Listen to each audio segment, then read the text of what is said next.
पहले तो वो एनर्जी से मिलकर एटम्स बने हैं, वाइब्रेट कर रहे हैं, उस वाइब्रेशन से उनकी खास फ्रीक्वेंसी का मतलब है जैसे ये हाथ वर्ष करें, मैं इस तरह से 1 सेकंड में 10 मरतबा हिलाता हूँ तो 10 वाइब्रेशन पर सेकंड, अगर मैं 15 मरतबा हिलाता हूँ तो 15 वाइब्रेशन पर सेकंड। इसको फ्रीक्वेंसी कहते हैं कि 1 सेकंड में कोई चीज़ कितनी दफ़ा हिल रही है। तो कह रहे हैं कि हर चीज़ चूंकि उसके एटम वाइब्रेंट हैं, वोल्टाइश है, हरकत कर रहे हैं, तो उनकी एक खास फ्रीक्वेंसी होती है। जैसे वाइब्रेशन ऑफ द पास्ट है। अच्छा, अब मिसाल के तौर पे फर्ज करें 10 साल पहले हमें खास कैफियत में थे, हमारा खास रूहानी मुकाम था, खास इल्मी मुकाम था, खास माली मुकाम था, उस लिहाज से हमारी फ्रीक्वेंसी थी। और अगर हमने तरक्की की है, अब बेशतर सूरतों में ऐसा ही होता है, और हम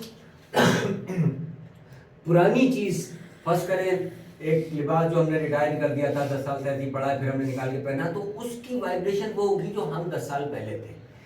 तो अब अगर वाइब्रेशन बढ़ चुकी है तो वो उसको नुकसान पहुंचाएगा।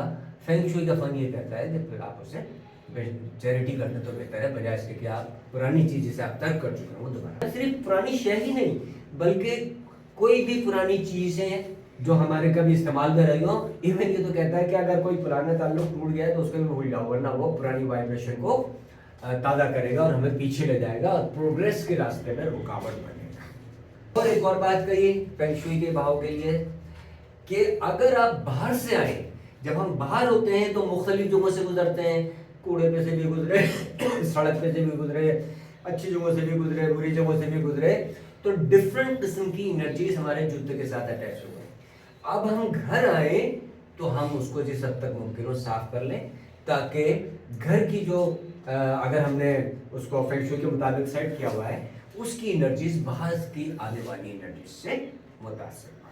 एक और अहम बात कही इन्होंने फेंग शुई के लिए, कॉस्मिक एनर्जी का फ्लो बेहतर बनाने के लिए। वो कहा कि जैसे अलमारी है, अब वो पूरी की पूरी भर दी हमने कपड़ों से, ये कहते हैं कि जी उसमें कुछ जगह बाकी रखिए, अगर जगह बाकी होगी तो जैसे कि अगर जगह बाकी है तो जैसे मजीद कुछ गुंजाइश है, किसी चीज को अगर मजीद हम भरना चाहें तो अगर जगह होगी तो भरेगी ना।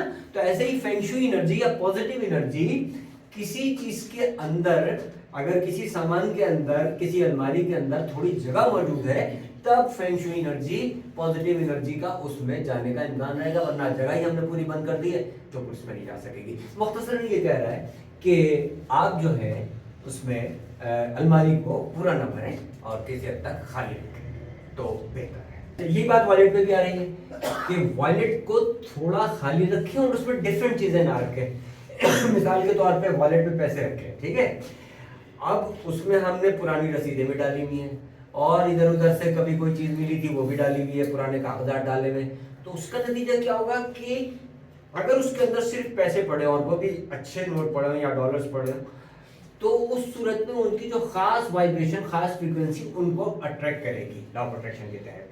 लेकिन अपने दूसरी चीजें भी डाल दी हैं तो मुख्तलिफ किस्म की वाइब्रेशन के असरात एक दूसरे को जाहिर करेंगे। तो बेहतर ये होगा कि एक तो वॉलेट साफ रखा जाए और उसमें सिर्फ पैसे रखे जाएं, अगर हम चाहते हैं कि इसकी वाइब्रेशन पैसे वाली हो, ये पैसा अट्रैक्ट करे और उसका कचरा वचरा और गैर दूसरी चीजें ना रखें। डोनेट एक्सेस आइटम्स, ये बात अभी भी हो चुकी है कि जो चीज़ें बेकार हो जाती हैं और किसी काम की नहीं रहती, मगर हम इस एक लाशोरी तौर पे ख्याल होता है कि आइंदा का कभी काम आएगा, या उससे कुछ अटैचमेंट हो जाती है, नहीं, वो कह रहे हैं कि अगर कोई चीज़ पड़ी रहेगी, इस्तेमाल में नहीं आएगी, तो वो नेगेटिव एनर्जी क्रिएट करेगी, और जो चीज़ इस्तेमाल में नहीं आ रही उसे डोनेट कर देना। अभी हमने ऑरा का तस्वीर किया था कि हर चीज़ का एक ऑरा होता है। अब हम बहुत छोटी सी जगह में कई चीज़ें रख देते हैं तो मुख्तलिफ चीजों के औराज आपस में टकराएंगे।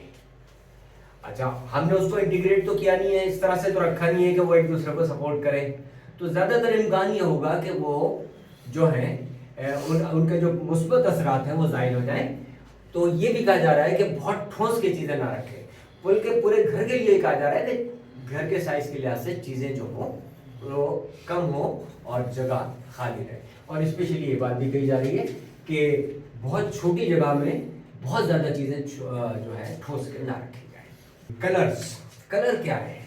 कलर जो है सिर्फ फ्रीक्वेंसी का चेंज है। जैसे ये है, इस फ्रीक्वेंसी पे ये रेड कलर नजर आ रहा है। फ्रीक्वेंसी क्या है? ये जब वाइब्रेशन है, ये चलेगी तो 1 सेकंड में कुछ वाइब्रेशन गुजरेंगी, जैसे फ्रीक्वेंसी कहते हैं। अब ये दूसरा वाला जो है, सिर्फ ये फर्क होगी ये भी लाइट, ये भी लाइट। फर्क सिर्फ इतना है कि ये जो वाइब्रेशन है ये जरा पतली है, ये जरा बड़ी है। सिर्फ वाइब्रेशन के कम या ज्यादा होने से कलर हमें नजर आता है। ये जो हमें सब्ज कलर नजर आ रहा है, ब्लू कलर नजर आ रहा है, रेड कलर नजर आ रहा है, इस लाइट में सिर्फ इतना फर्क है कि ये वाइब्रेशन जो है उसका साइज बड़ा है या छोटा है। तो सिर्फ इतनी सी बात से हमारी आंख जो महसूस करती है इस चीज को, वो कलर की सूरत में महसूस करती है। तो इसमें ये कहता है कि जी कलर जो है, रेड कलर मिसाल के तौर पे फर्ज करें हमें कोई ऐसा मौका होता है कि हम एनर्जेटिक और वाइब्रेंट और होना चाहते हो, तो रेड कलर मुनासिब होगा। मसलन कोई रंगारंग तकरीब है जिसमें राम को दुनिया खूब खुशी खुशी मनानी है, तो वहाँ पर